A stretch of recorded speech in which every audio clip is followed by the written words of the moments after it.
एक युवक पूरी पृथ्वी की परिक्रमा करने के लिए निकला हुआ था।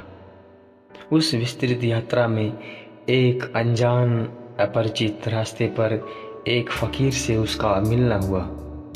वह फकीर भी सांझ अपने गांव लौट रहा था। वह युवक जिस देश से आ रहा था वहाँ सभी लोग सफ़ेद कपड़े ही पहनते थे और यह फकीर बड़ा अजीब मालूम पड़ा, पूरे ही काले कपड़े पहने हुए था।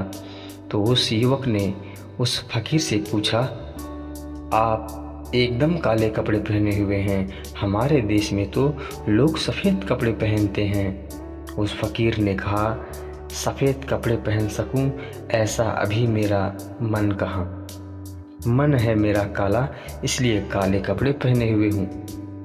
वह युवक बोला, तब तो सफ़ेद बिल्कुल ही पहनना चाहिए, क्योंकि काला मन हो तो सफ़ेद कपड़े में बिल्कुल ही छिप जाता है।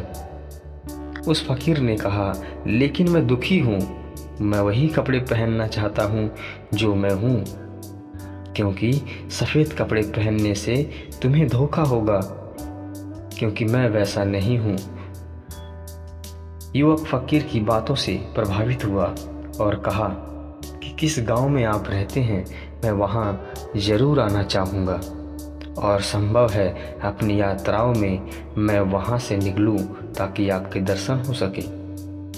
फकीर बोला, तुम पूछ लेना मेरा गांव आकर कि झूठों की बस्ती कहाँ है, मैं वहीं रहता हूँ। झूठों की बस्ती? उस युवक ने कहा, हद हो गई, ऐसा नाम हमने पहली बार सुना है। हजारों बस्तियां हैं हमारे देश में, हजारों मोहल्ले, हजारों नगर, हजारों गांव, परंतु हमारे यहाँ तो ऐसा कभी नहीं सुना गया कि कोई झूठों की भी बस्ती हो। हमारे यहाँ तो जिस मोहल्ले में लोग एक दूसरे की गर्दन काटने को तैयार रहते हैं उसका नाम शांति नगर रखते हैं। जहाँ लोग एक दूसरे को जेब में हाथ डाले हुए हैं उसका नाम सर्वोदय नगर रखते हैं। हमारे मुल्क में हमने कभी ऐसा कोई नाम नहीं सुना, और आप कहते हैं झूठों की बस्ती? फकीर ने कहा, हाँ, मेरी बस्ती का तो यही नाम है, कभी आना तो पूछ लेना।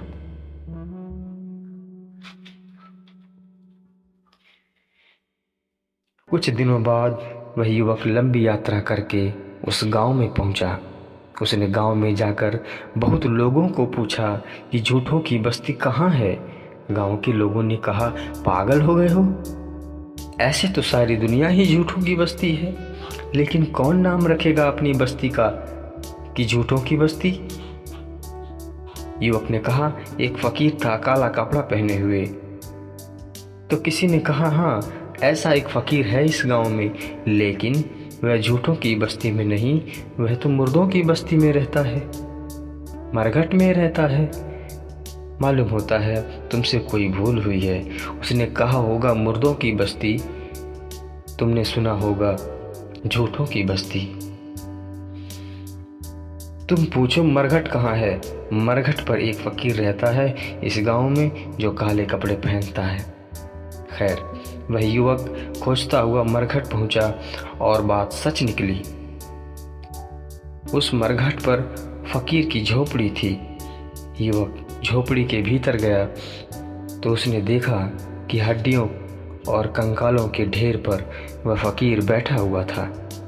उसने कहा, आप तो कह रहे थे कि आप झूठों की बस्ती में रहते हैं, मगर आप तो मुर्दों की बस्ती में रहते हैं। फकीर ने कहा, दोनों ही बातें सत्य हैं, क्योंकि जब तक इंसान जिंदा रहता है तब तक वह कोई न कोई दावे करते रहता है कि मैं यह हूँ, मैं वह हूँ, मैं ब्राह्मण हूँ, तू शूद्र है, मैं नेता हूँ, तू अनुयायी है, मैं गुरु हूँ, तू शिष्य है। असल ये सबकी एक ही है कि सब मिट्टी हैं। मरघट पर आकर मुझे यह पता चला, इसलिए मैंने इसका नाम झूठों की बस्ती रख दिया। मित्रों, इस कहानी से हमें यह शिक्षा मिलती है कि हम सभी को अपने सच्चे स्वरूप के अनुसार ही जीवन जीना चाहिए, क्योंकि जितना सच्चा हमारा स्वभाव होगा उतने ही हमारे जीवन में क्लेश और दुख कम हो जाएंगे और उतना ही परमात्मा के हम निकट होंगे। यह कहानी आपको कैसी लगी कमेंट करके ज़रूर बताइएगा और चैनल को लाइक और सब्सक्राइब करना ना भूलें। धन्यवाद।